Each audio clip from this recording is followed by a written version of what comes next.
De plus en plus de bodybuilders utilisent des substances dangereuses et illégales pour parfaire leur propre idée du corps parfait. Mais lorsque les années passent, les problèmes finissent par se multiplier. Voici 10 bodybuilders qui ont très mal fini.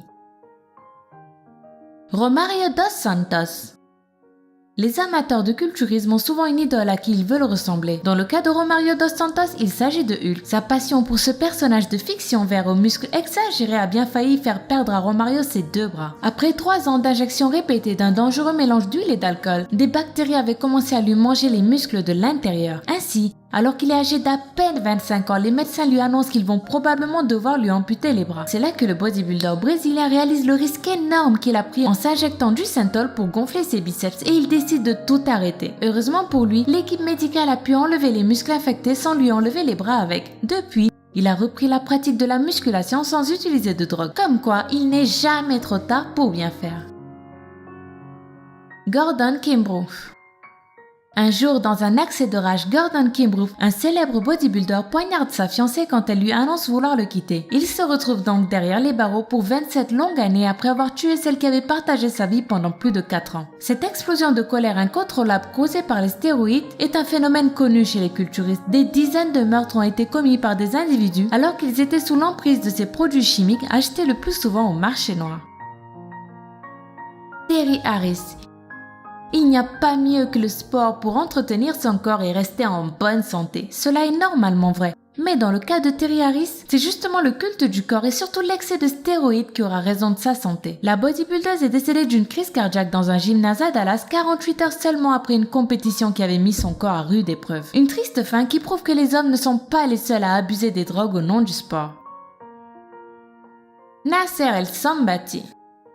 Nasser El Sambati était un bodybuilder engagé qui ne manquait jamais une occasion de parler des dangers des stéroïdes. Il donnait même parfois des conférences pour mettre en garde les passionnés de bodybuilding sur l'utilisation prolongée de substances potentiellement dangereuses. Il en connaissait donc parfaitement les risques pour la santé, mais curieusement lui-même continuait à en prendre. Ainsi son corps musclé au-dessus était en fait très malade en dessous et il finira par s'éteindre à 47 ans de la drogue qu'il avait pourtant passé sa vie à dénoncer.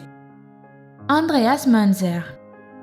Andreas était célèbre principalement pour 2 choses. Il était probablement l'homme qui avait le plus faible pourcentage de graisse dans le monde entier et il était totalement fan d'Arnold Schwarzenegger. Il passait ses journées à l'imiter et n'avait qu'un but dans la vie, lui ressembler le plus possible. Cette ambition le poussera à consommer très régulièrement des stéroïdes anabolisants, des hormones de croissance, de l'insuline et des diurétiques. Un cocktail bien dangereux qui lui causait des tas de problèmes. Son foie était recouvert de tumeurs, son cœur pesait le double d'un cœur normal et surtout, il souffrait constamment de terribles douleurs à l'estomac. Andreas Munzer était en si mauvais état que son corps finira par lâcher un jour de 1996 suite à une violente hémorragie abdominale. Les médecins qui réalisèrent l'autopsie de Munzer déclareront plus tard qu'ils n'avaient jamais vu autant de choses bizarres à l'intérieur d'un corps humain.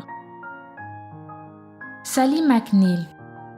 On ne peut qu'être impressionné en voyant le corps de Sally McNeil. Elle a beau avoir fait carrière dans les marines et dans le bodybuilding, à la vue de ses muscles saillants, on se doute bien qu'elle a aussi un petit peu abusé des stéroïdes. Et c'est cette addiction qui l'a probablement poussée à tuer son mari Ray le 14 février 1995. Alors qu'il préparait un dîner pour fêter la Saint-Valentin, Sally lui a tiré une balle dans le ventre et une deuxième en plein visage. Elle a ensuite plaidé la légitime défense, expliquant être victime de maltraitance. C'est vrai que la prise d'anabolisants était source de violences répétées dans ce couple de bodybuilders. Mais le fait qu'elle ait aussi menacé son premier mari avec un pistolet n'a pas vraiment joué en sa faveur. Sally McNeil s'est donc retrouvée en prison pour 19 ans et a été surnommée Sally la tueuse.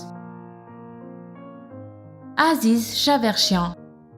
Ancien maigrichon, Aziz Shavershian ou Ziz selon son pseudo, avait prouvé au monde entier que les ectomorphes aussi pouvaient devenir de bons culturistes. Véritable superstar en Australie, Ziz était ce que l'on appelle un bon vivant. Il passait ses journées à danser, adorait se balader dans la rue torse nu ou encore signer des autographes sur les poitrines de ses fans. Mais surtout et par-dessus tout, Aziz Shavershian était passionné de musculation, grâce à laquelle il tentait d'impressionner les jolies filles qu'il fréquentait. Quoi de plus normal à son âge, me direz-vous? Mais ce qui n'était pas normal, c'était les substances très dangereuses que Ziz s'injectait quotidiennement pour accélérer son évolution. Ainsi, un beau jour, sans crier gare, son cœur s'arrêta soudain de battre alors qu'il avait à peine 22 ans.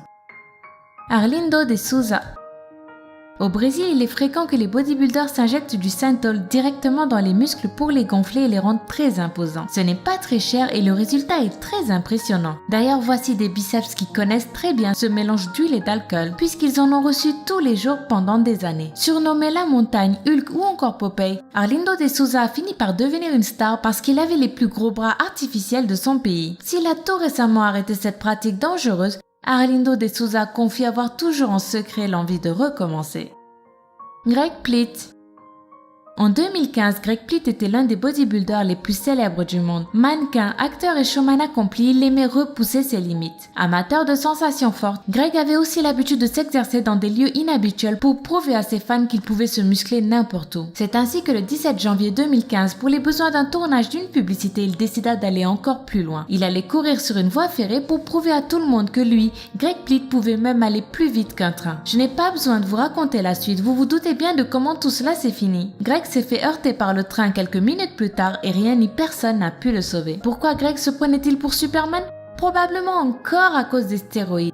Les drogues courantes dans le milieu du culturisme et les stéroïdes en particulier sont connus pour donner une confiance en soi surhumaine. Greg Plitt est donc mort à 37 ans et il est fort probable que ces substances aient joué un rôle dans le fait qu'il se sentait invincible, même face à un train. Candice Armstrong. Tout est allé beaucoup plus vite pour Candice Armstrong lorsqu'elle a commencé à s'injecter des stéroïdes. Certes, vous vous en doutez, elle a rapidement développé des muscles dignes d'une bodybuildeuse professionnelle, mais ce n'est pas tout.